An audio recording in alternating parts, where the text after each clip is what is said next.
오늘 하나님께서 우리들에게 주시는 말씀 출애굽기 20장 12절부터 26절까지 말씀입니다. 출애굽기 20장 12절부터 21절까지를 먼저 제가 봉독합니다. 내 부모를 공경하라. 그리하면 내 하나님 여호와가 내게 준 땅에서 내 생명이 길리라. 살인하지 말라. 간음하지 말라. 도둑질하지 말라. 내 이웃에 대하여 거짓 증거하지 말라. 내 이웃의 집을 탐내지 말라. 내 이웃의 아내나 그의 남종이나 그의 여종이나 그의 소나 그의 낙유나 무릇 내 이웃의 소유를 탐내지 말라.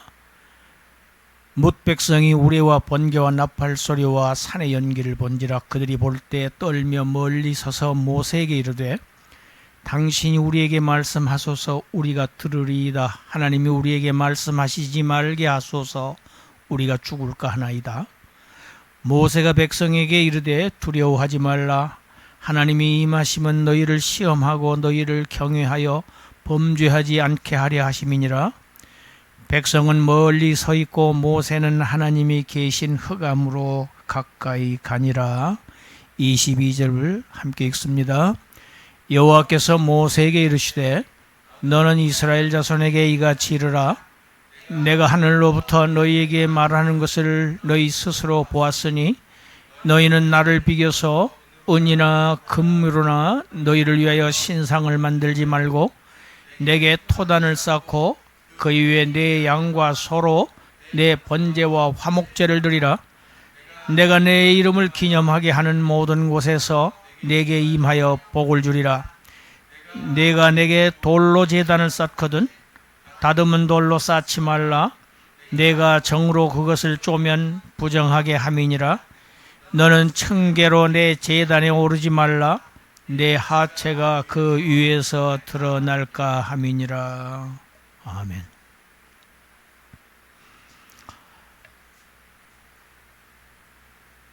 출애굽기 20장 시내산에서 하나님이 자기 백성들과 지금 언약을 맺는 과정에서 선포하신 하나님의 율법, 오늘 세 번째 시간, 마지막 시간입니다.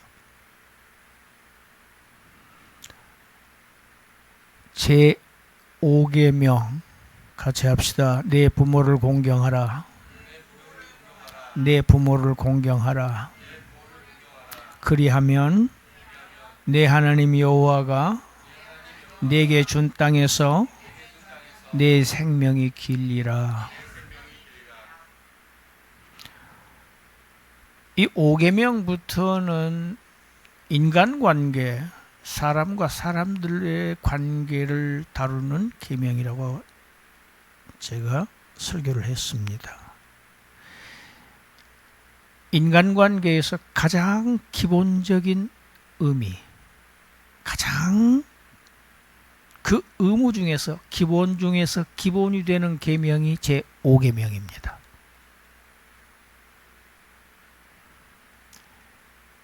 여기서 내 부모를 공경하라. 이 공경한다고 하는 것은 존경한다, 영화롭게 한다, 이런 의미를 가진 단어입니다. 그러니까 내 부모를 영화롭게 하라, 이렇게 말할 수도 있습니다. 부모를 공경하는 자는 부모에게 순종합니다. 이 공경 안에는, 이 공경은 단순한 순종보다 훨씬 더 넓은 범위입니다. 당연히 이 공경 안에는 순종이 포함됩니다. 자녀는 부모에게 순종해야 합니다. 자녀가 부모에게 순종함으로 인해서 부모를 영화롭게 하는 것입니다. 부모가 어떤 존재입니까? 자녀를 잊게 한 것이 부모입니다.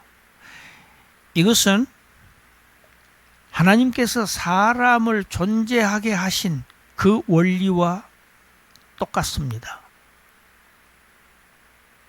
그래서 상위에 올려놓은 겁니다. 인간 계명 중에서 상위입니다. 사람은 하나님을 영화롭게 해야 할 의무가 있습니다. 그와 마찬가지로 자녀들은 부모를 영화롭게 해야 합니다.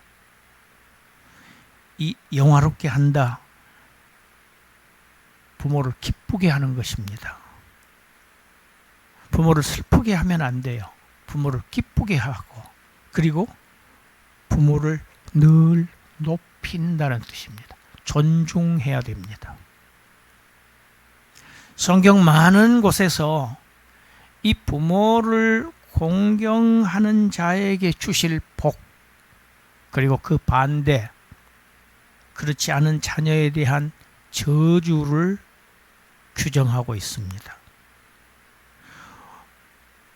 오늘 12절, 본문 12절 하반절에도 내 하나님 여호와가 내게 준 땅에서 내 생명이 길리라. 하나님이 주신 땅에서, 이스라엘 자손들은 지금 하나님이 주신 땅에 곧 지금 눈앞에 보고 있죠. 요단강 건너가면 그 땅에 들어갑니다. 그런데 이미 내게 준 땅이라고 표현하고 있습니다. 하나님이 약속하신 것은 주신 거예요, 이미. 할렐루야. 하나님의 약속은 절대 부도가 나지 않습니다. 이게 하나님의 신실하심입니다. 하나님은 약속을 어기시지를 않아요. 그래서 내게 준 땅이라고 지금 설명하고 있는 겁니다. 거기에서 내 삶이 계속 그 젖과 꿀이 흐르는 가나안 복지에서 그 복된 삶이 계속 이어진다. 그리고 그보다 더 적극적인 의미, 내가 거기에서 장수한다.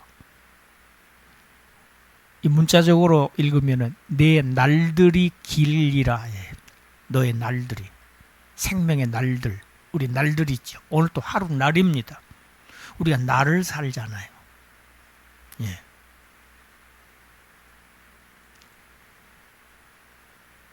신명기에도, 신명기 5장 16절 읽어봅시다. 너는 내 하나님 여호와께서 명령한 대로 내 부모를 공경하라. 그리하면 내 하나님 여호와가 내게 준 땅에서 내 생명이 길고 복을 누리리라. 생명이 길어. 장수와 복을 품고 있는 약속하신 계명입니다. 그래서 에베소서 6장 신약에서도 1절부터 3절 읽습니다. 자녀들아, 주 안에서 너희 부모에게 순종하라. 이것이 옳으니라. 내 아버지와 어머니를 공경하라. 이것은 약속이 있는 첫 계명이니 이로써 내가 잘되고 땅에서 장수하리라. 약속, 무슨 약속? 장수와 복이 약속되어 있는 첫 계명이다. 인간 계명 중에서 첫 번째 계명이라고 하기도 하지만은 사실은 가장 으뜸되는 첫 번째 되는 계명이라는 뜻이 더 중요한 의미입니다. 내가 잘되고 장수한다. 이 땅에서 사는 동안 축복이 약속된 그러한 중요한 계명입니다. 반면에 부모에 대한 불경죄에는 무서운 저주가 성경 곳곳에 선포됩니다. 우리 출애굽기 21장 15절 읽어봅시다. 자기 아버지나 어머니를 치는 자는 반드시 죽일지니라. 부모를 때리면 안 됩니다. 이유 여하를 막론하고입니다. 때려도 되는, 쳐도 되는 경우는 없습니다. 어떠한 경우에도 부모를 쳐서는 안 돼요. 그는 반드시 죽임을 당합니다. 단순히 때릴 뿐인데 받는 벌은 죽음입니다. 17절 읽어봅시다. 자기의 아버지나 어머니를 저주하는 자는 반드시 죽일지니라. 부모를 치거나 부모를 저주하는 자는 반드시 사형입니다. 이것이 하나님의 법입니다. 엄하지요.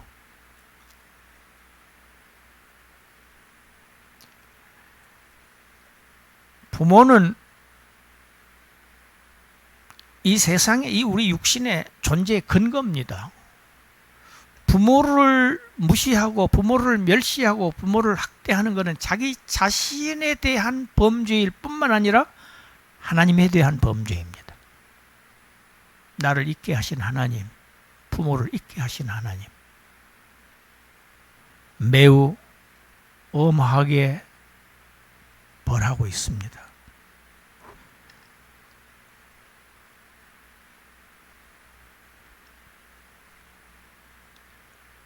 육계명 읽어보겠습니다.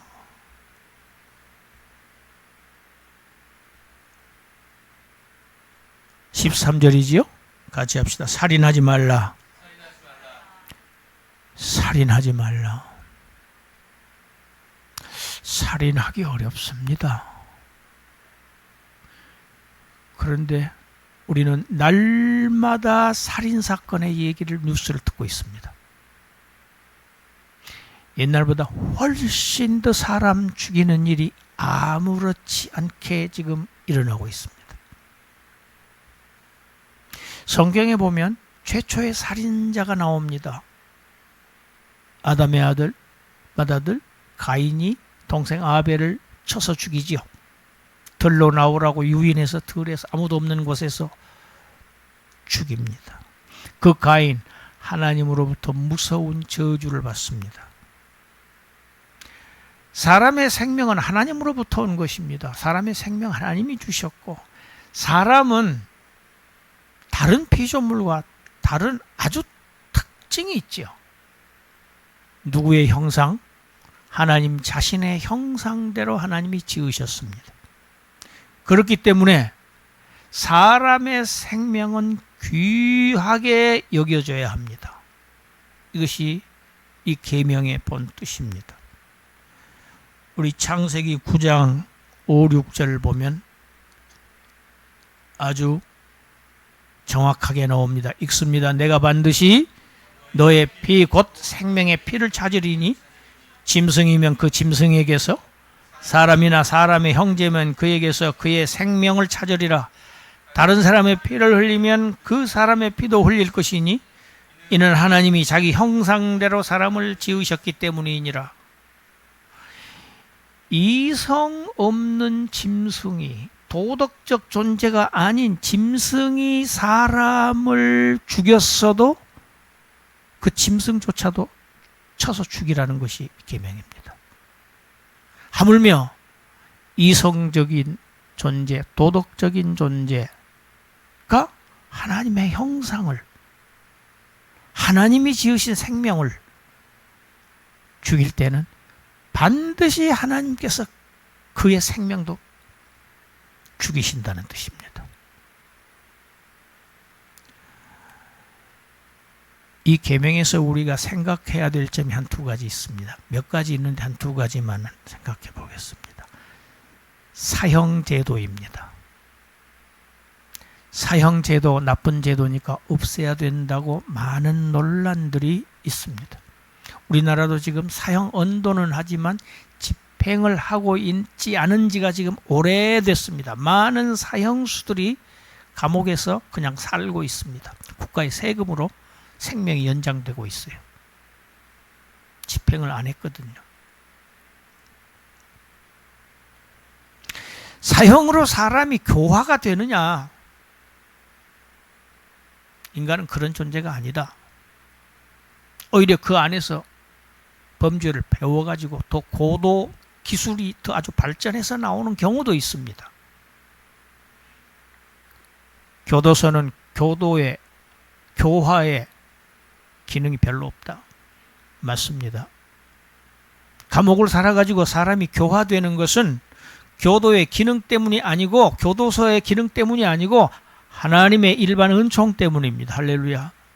하나님이 그 사람의 마음을 변화시켜 주셔서 변한 겁니다. 살인자의 생명도 끊어서는 절대로 안 된다, 이렇게 이 계명은 말하고 있지를 않습니다. 오히려 반대입니다. 사람을 죽인 자는 반드시 마땅히 죽어야 한다입니다.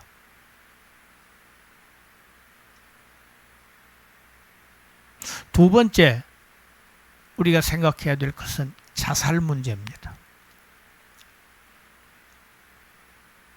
많은 사람들이 자살합니다. 특히 청소년들이 많이 자살을 합니다. 청소년 때 고민이 많은 때지요. 앞으로의 진로 버겁습니다. 그래서 이기지 못하고 자기가 자기 목숨을 끊는 일이 자주 벌어지고 있습니다. 자살도 역시 생명을 끊는 일입니다. 생명을 죽이는 일입니다. 자살을 시도하는 자는 이 계명을 어긴다는 사실을 분명히 우리가 알아야 합니다. 하나님의 벌이 뒤따릅니다.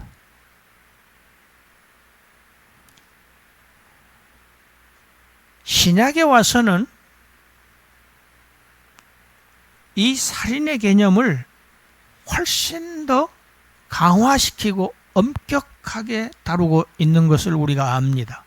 우리 마태복음 5장 21절 22절 읽습니다. 옛사람에게 말한 바 살인하지 말라.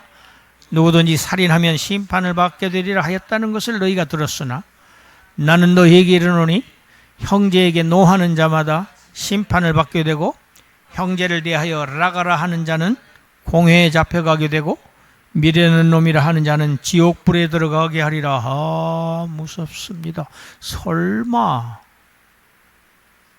설마가 아닙니다. 예수님께서 직접 하신 말씀입니다.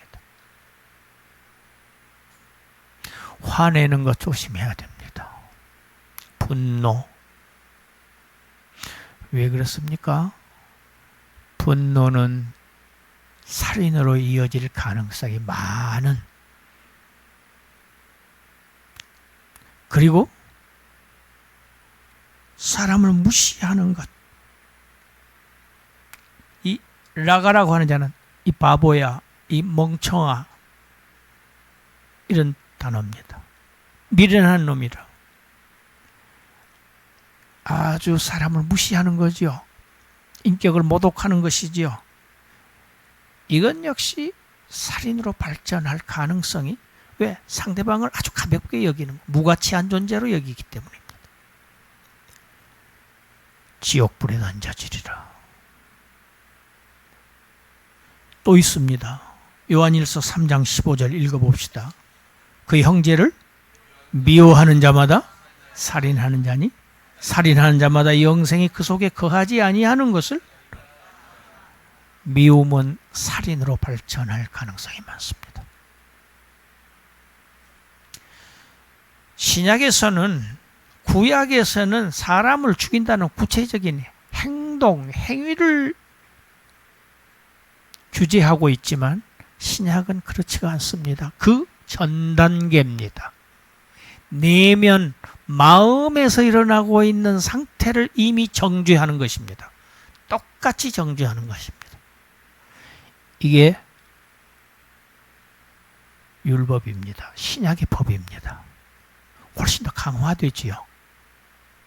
행위가 있지 않더라도 마음에서 이미 그 살인에 이를 만한 어떠한 자그마한 씨앗이 생겨날 때 그것을 바로 똑같이 주님의 말씀은 살인죄, 살인자라고 여기는 겁니다. 화가 날 수 있습니다. 분노할 수 있습니다. 그러나 자칫 분노는 이성을 잃게 하고, 제가 어제 뉴스를 보는데요. 식당에서 같이 이렇게 뭐 술을 마셨는지 밥을 먹었는지 술을 마셨겠지요. 그러니까 그랬겠지요. 한 사람이 이렇게 의자를 뒤로 살짝 밀치면서 일어나면서 그 뒤에 있는 사람을 살짝 건드렸나 봐요. 이 사람이 분노해가지고 라이터를 여러 개 갖다가 라이터에 있는 기름이 있지요? 그걸 막 자기 머리에다가 막 붓고 이 사람에게도 붓고 휘발유를 끼얹는 거예요. 그리고 라이터를 붙이려고 하는 거예요. 왜 이러지요? 이게 분노입니다.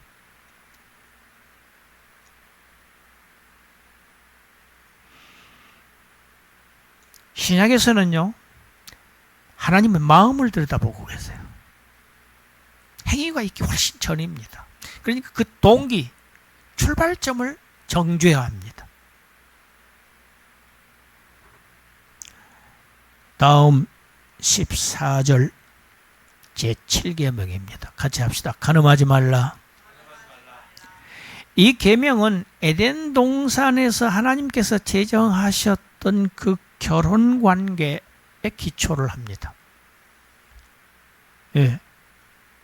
창세기 2장 24절 읽습니다. 이러므로 남자가 부모를 떠나 그의 아내와 합하여 둘이 한 몸을 이룰지로다.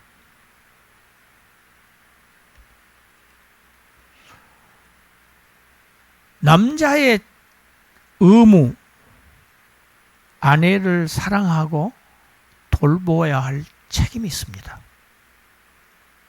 아주 큰 책임입니다. 가장 큰 책임입니다. 가끔 부모와의 관계에서 충돌할 때가 있습니다. 실생활이죠. 남자가 참 곤란할 때 있습니다. 부모의 편을 들기도 그렇고 아내의 편을 들기도 참 곤란할 때가 있지요. 어떻게 하는 것이 지혜로울까요?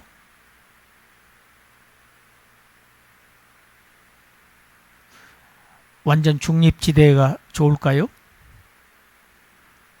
아니면 부모님 편을 더 드는 게 옳을까요? 여기에 따라서 가정의 평화가 좌우됩니다. 굉장히 남자는 중요합니다.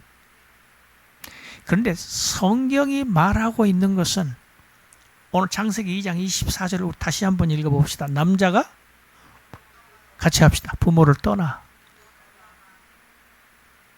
암시하고 있는 것이 있죠. 가정을 이룰 때는 부모를 떠나는 겁니다. 부모는 새로운 자녀가 이룬 그 가정에 너무 깊이 관여해서는 안 됩니다. 독립적인 하나의 단위가 구성되는 겁니다. 존중해야 됩니다. 스스로 하게 해야 합니다. 지나친 간섭 옳지 않습니다. 며느리에게 이래라 저래라, 아들에게 이래라 저래라, 사위에게 이래라 저래라 좋지 않습니다. 부모를 떠나는 것입니다. 그래가지고 누구와 합해서? 아내와 합해서 한 가정을 이루고 하나님은 이 가정을 통해서 생육하고 번성하는 축복을 내리십니다. 이 취지는 남자가 어린 시절에는 자기 집에 머물면서 부모를 돌보았지요. 그것보다 더 아내를 사랑하고 돌보아야 할 의무와 책임이 더 크다는 의미입니다. 그렇게 해석해야 맞습니다.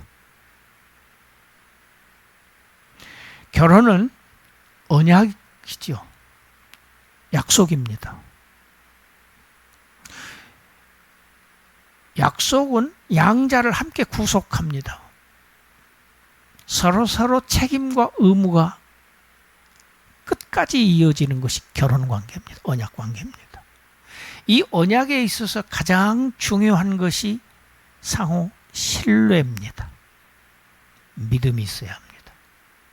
이 믿음이 깨어질 때 결혼 관계는 금이 가기 시작합니다. 심각한 문제가 생깁니다. 신뢰를 잃지 않도록 매사에 주의해야 합니다. 이 7계명 역시 신약에 와서는 인간 내면의 문제로 훨씬 더 격상되고 더 강화됩니다. 마태복음 5장 27절 8절 우리 읽습니다. 또 간음하지 말라 하였다는 것을 너희가 들었으나 나는 너희에게 이르노니 음욕을 품고 여자를 보는 자마다 마음에 이미 간음하였느니라. 실제 간음했냐 안 했느냐 이 얘기가 아니고 마음으로 나쁜 생각을 했으면 한 것이다. 역시 주님의 말씀입니다. 산상순입니다. 욕망이지요. 8계명 우리 같이 합시다. 도둑질하지 말라. 도둑질하지 말라. 여러분 도둑질 안 해보셨지요? 이 계명의 근거는 인간 사이의 모든 거래에 있어서 아주 중요한 기초가 정직이라고 하는 것입니다. 정직해야 한다. 모든 거래에 있어서. 다른 사람을 속이는 방법, 사기죠. 또 폭력을 쓰지 않고도 교묘하게 타이는 것을 도둑질을 하는 사람들이 있습니다. 머리 써서. 또 어떤 상인은 정당한 가격 이상을 받는 사람도 있습니다. 도둑질입니다. 남을 속이고 빼앗는 것에 대해서 오늘날 우리 사회가 너무 관대합니다. 부모는 자녀들에게 이렇게 가르쳐야 됩니다. 어떻게 해서든지 너는 잘 살아야 한다. 어떻게 수단과 방법을 가르치지 말고 남의 위에 올라서야 된다. 이렇게 가르쳐서는 안 돼요. 같이 합시다. 손해를 보더라도 정직하게 살아라. 이게 그리스도인의 삶입니다. 손해가 보더라도 거짓말하지 말아라. 이렇게 가르쳐야 됩니다. 자, 9계명 우리 같이 합시다. 내 이웃에 대하여 거짓 증거하지 말라. 여기서 증거한다는 것은 대답하다, 증언한다 이런 뜻입니다. 여기에서 얘기는 재판에서 증인이 위증하는 위증죄를 말하는 겁니다. 거짓말로 증언을 하는 겁니다. 하나님은 원래 재판은요, 하나님이 하시는 겁니다. 최고의 재판관은 하나님이십니다. 인류 역사 마지막에 최종적인 심판을 그래서 하나님이 하시는 겁니다. 지금도 하나님은 심판하고 계세요. 현세에서도. 술 많이 먹는 사람은 위장병에 걸리죠. 도둑질하는 사람은 감옥에 가지요. 이거 현세에서도 지금 처벌하고 계세요. 그러나 종말적인 심판, 하나님이 재판관이십니다. 하나님은 인간 사회에서 이 모든 일어나는 이 재판을 아주 신중해야 한다고 요구하고 계세요. 피고를 처벌할 때는 한 사람의 증인만으로는 절대 안 된다는 것이 구약의 뜻입니다. 두세 증인이 있어야 한다. 이게 민수기, 신명기, 모세오경에. 한 사람의 증언으로는 사람을 죽인다든지 사형에 처하는 벌 집행할 수 없습니다. 판결해서는 안 됩니다. 우리 신명기 17장 6절 우리 읽어봅시다. 죽일 자를 두 사람이나 세 사람으로 증언으로 죽일 것이요 한 사람의 증언으로는 죽이지 말 것이니라. 그런데 열왕기서에 보면 이것도 깨진 경우가 있습니다. 인간들은 참 이렇게 악해요. 나봇의 포도원 사건입니다. 왕이 이 포도원을 달라고 그래요. 그런데 안 줍니다. 그래서 많은 위증자들을 세워가지고 모함을 하게 해서 쳐 죽이고 포도원을 빼앗습니다. 하나님이 무서운 진노를 그 왕에게 또 그 왕비 이세벨에게 아합 왕입니다. 아합과 이세벨에게 퍼붓습니다. 두세 사람의 증언으로는 죽여서는 안 된다. 이 이어지는 말씀에 보면 증인이 먼저 죽일 자에게 손을 댄 후에 많은 사람들이 손을 대라. 손을 대는 것, 당시 일반적으로는 돌로 치는 것이었습니다. 그래서 증인의 이 재판에, 이 증인이 이 재판에 책임을 지게 하는 것입니다. 만약에 사후에 거짓 증언에 의해서 사람을 죽인 것이 드러났을 때는 이 거짓 위증자에게 그 살인죄를 똑같이 묻는 것이 구약의 율법입니다. 살인죄를 지은 겁니다. 위증으로. 위증으로 재산을 빼앗겼으면 똑같이 그것을 그에게 부과시키는 겁니다.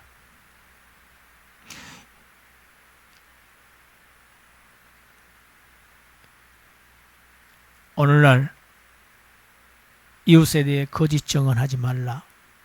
여기에는 부당하게 이웃을 모함한다든지 뒤에서 비난한다든지 역시 이 안에 포함됩니다.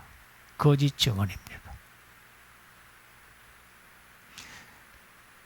마지막 제10계명입니다. 내 이웃의 소유를 탐내지 말라. 같이 합시다. 내 이웃의 소유를 탐내지 말라. 여기서 탐내다는 것은 욕망입니다. 그러니까 행위를 규제하는 게 아니고 욕망, 마음에 원하는 거, 욕심내는 것입니다. 욕심내는 것, 탐욕입니다. 행동이 어떻게 해서 나옵니까? 마음의 욕망에서부터 출발하지요. 그 마음의 욕망, 탐욕을 정죄한 법입니다. 여기에서는 이웃에 속해 있는 모든 것이 다 포함됩니다. 이웃의 아내, 노예, 가축, 그 외 무엇이든지 남의 것은 탐내지 말라는 겁니다.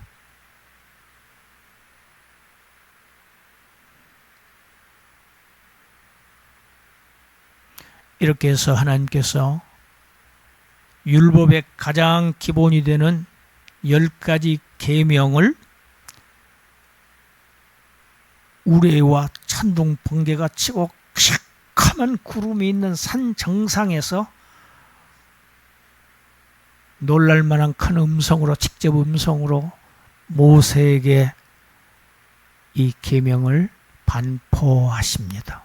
백성들은 멀리 두려워서 떨면서 저 산 기슭에서 하나님의 이 계명을 듣습니다.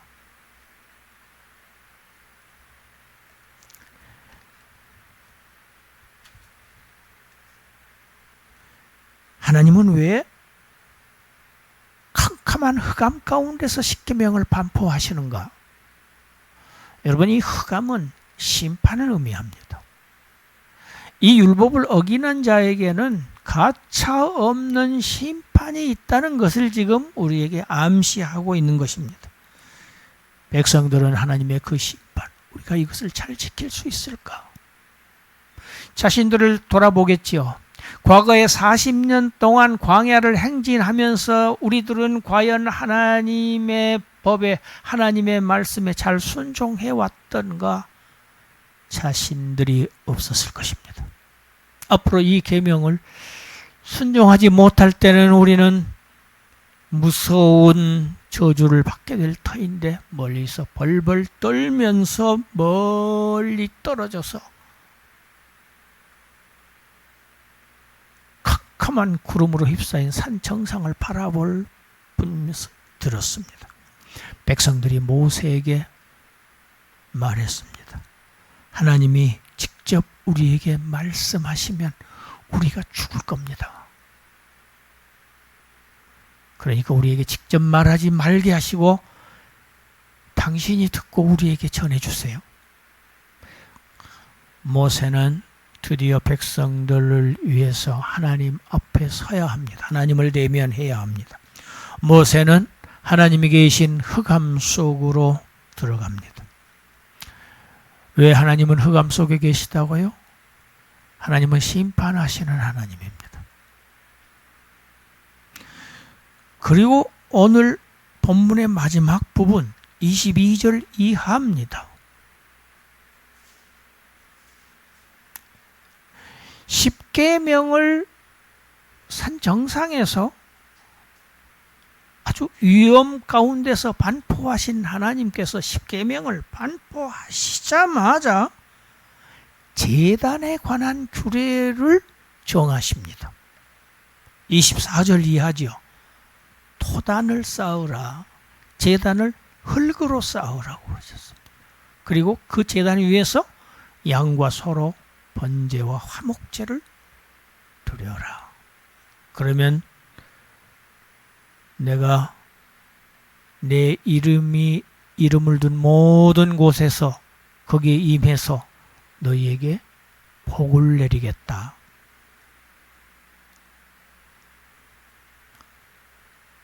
흙이 아니고 돌로 제단을 쌓으려거든 다듬은 돌로 쌓지 마라. 원석 그대로 쌓아라. 이 정으로 쪼아서 멋있게 만들어서 하지 말고 원석 그대로 쌓아라. 다듬은 돌로 쌓지 마라. 그리고 계단 층계를 통해서 이 제단에 올라와서는 안 된다. 이런 제단에 관한 규례를 정하십니다. 하나님은 왜 십계명을 반포하시자마자 이 제단 규례를 바로 정하셨을까? 이것이 오늘 설교의 주제입니다. 그래서 오늘 설교의 제목도 십계명과 제단 이렇게 되어 있습니다.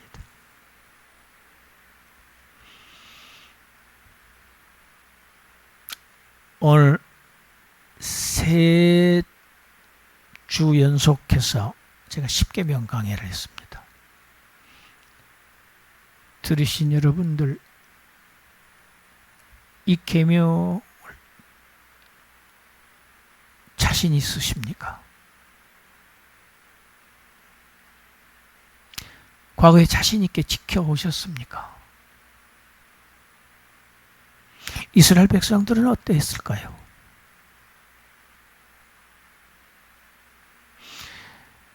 죄로 인해서 인간의 중심기관인 마음이 타락한, 그 본성이 타락한 이 인간들은 하나님의 이 거룩하신 요구사항을 고지고대로 다 지킬 수 없다는 것이 전제되어 있습니다.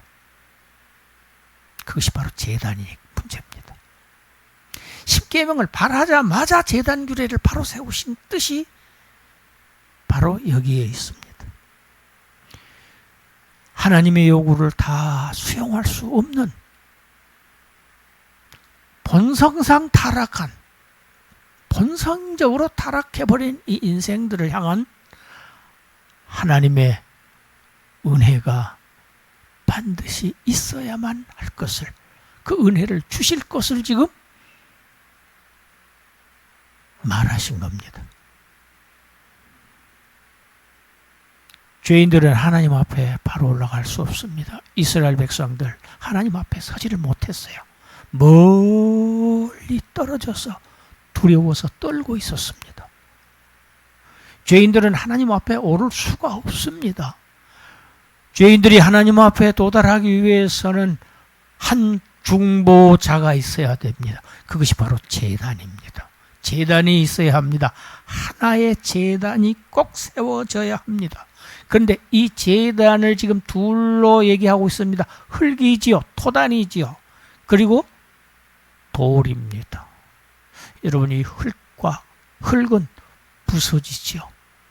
돌은 단단해서 견고해서 부서지지 않습니다. 이 흙과 돌은 바로 우리 주 예수님의 인격을 지금 상징하는 것입니다. 주님은 십자가에 지시고 부서지셔야 됩니다. 죽으셨지만 죽음 앞에 연약하셔서 죽음을 당하셨지만 연약한 존재로 그대로 죽음에 넘겨지지 않으셨습니다. 다시 사셔서 부활하셔서 저와 여러분들을 하나님의 요구사항을 제대로 다 지키지 못하는 죄인들을 하나님 앞으로 인도하게 하시는 제단이 되셨습니다. 할렐루야. 히브리서 기자는 히브리서 13장에서 이렇게 설명을 합니다.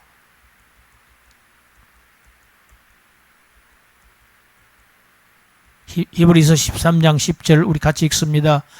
우리에게 제단이 있는데 장막에서 섬기는 자들은 그 제단에서 먹을 고난이 없나니 저와 여러분들에게는 한 제단이 있습니다. 하나님의 백성들은 이 제단에서 먹었습니다. 제물을 먹었어요. 그러나 예수 그리스도가 십자가에서 하나님 앞에 제사를 드렸지만 여전히 지금도 유대인들 또 일부 잘못된 교파 구약 제사를 그대로 지내고 있는 자들, 예수 그리스도의 십자가의 은택에 참여하지 못한다는 것을 말씀하고 있습니다.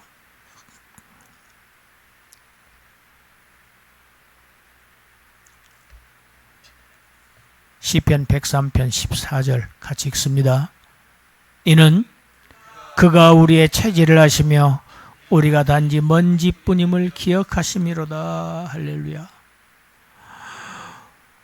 우리가 율법을 완벽하게 지켜서 우리의 의로운 행위로 하나님 앞에 도저히 오를 수 없는 존재라고 하는 사실을 하나님께서 먼저 알고 계시는 겁니다. 그래서 그분이 제단을 세우셔야만 할 것을 지금 미리 보여주신 거예요. 우리의 능력으로, 우리의 의로움으로, 우리의 행위로 하나님 앞에 설 수 없는 자들 아시고, 하나님의 아들을, 우리가 올라갈 수 없는 것을 아시고 하나님의 아들을 내려보내셔서 십자가 제단에서 완벽한 희생과 헌신의 번제를 드리게 하시고, 또 하나님과 원수되었던 우리를 그의 화목제물 되셔서 우리를 하나님과 화목시키심을 통해서 우리를 하나님께로 올라갈 수 있게 하시는 우리의 중보자 예수 그리스도를 지금 말하고 있는 것이 오늘 본문의 십계명 이후의 제단입니다. 제단을 허락하신 하나님, 우리 자신의 능력으로는 하나님께 도달할 수 없는 우리에게 제단을 허락하시고 하늘에서 내려오셔서 스스로 십자가를 지시고 우리의 제단이 되어주신 예수 그리스도의 은혜를 우리는 죽을 때까지 감사하며 찬양하며 경배하는 저와 여러분들이 되시기를 주님의 이름으로 축원합니다. 기도합니다. 하나님, 법대로 살지 못했습니다. 앞으로도 하나님의 율법대로 사라지지 못할 것을 나보다 더 잘 아시는 우리 아버지께서 당신의 독생자를 내려보내셔서 십자가의 형벌을 달게 받게 하시고 제물되게 하셔서 우리를 하나님 앞으로 올라가게 하시느니 감사합니다. 이 은택을 입은 자들로서 감사가 우리의 삶이 되게 하시고 찬양이 우리의 삶이 되게 하시고 하나님을 경배하는 우리의 일생이 되게 하여 주시옵소서. 감사드리옵고 예수님 이름으로 기도드리옵나이다. 아멘.